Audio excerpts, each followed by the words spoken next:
The United States government has collapsed into political turmoil. Widespread violent conflict is expected. Residents are advised to shelter in place until further notice. Travel is not recommended. As of this date, states west of the Rocky Mountains have formed the American Federalist Provisional Government under President Joshua Milton Weaver. The eastern United States, including Washington, D.C., is now under the Washington National Authority led by President Oliver J. Grant. Most states remain unaligned. Monitor local media for additional instructions.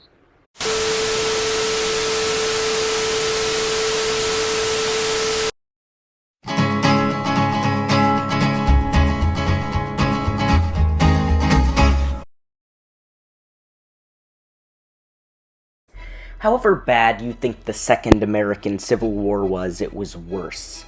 Before the war, America had almost 400 million people.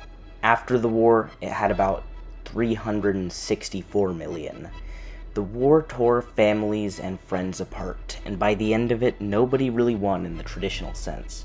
The country was still divided, ruined and broken, and it would be for about 20 more years.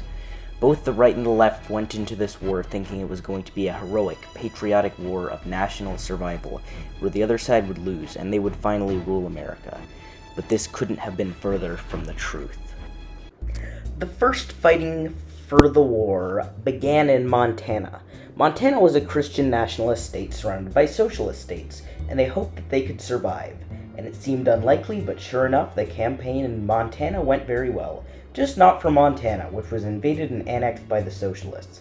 Oliver Grant then invaded the Socialists, capturing some territory but failing to end the Civil War. Then things went back and forth and became kind of a stalemate. So now we have two sides locked in a complete and total stalemate with one another, and they began to dig into trenches. Thousands of soldiers went off to fight on the frozen front lines, never to return again. This sounds bad, right? Well, it's gonna get better, and by better, I mean worse. Because it sucks. The socialist side began to slowly unravel. They were facing a crucial shortage of supplies needed to fuel their war effort. So what did they do? They planned a massive offensive to knock out the Christian-Nationalists and finally end the war. But the only thing that ended up being offensive was how badly their strategy sucked.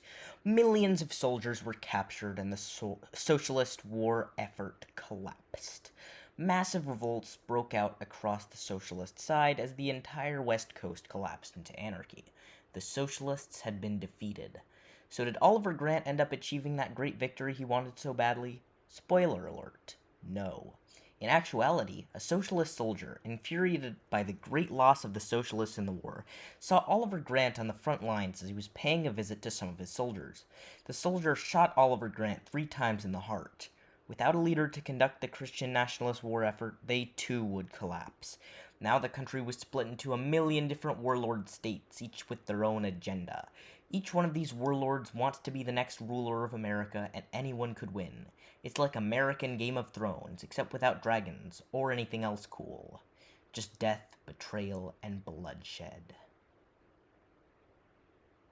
And anal sex.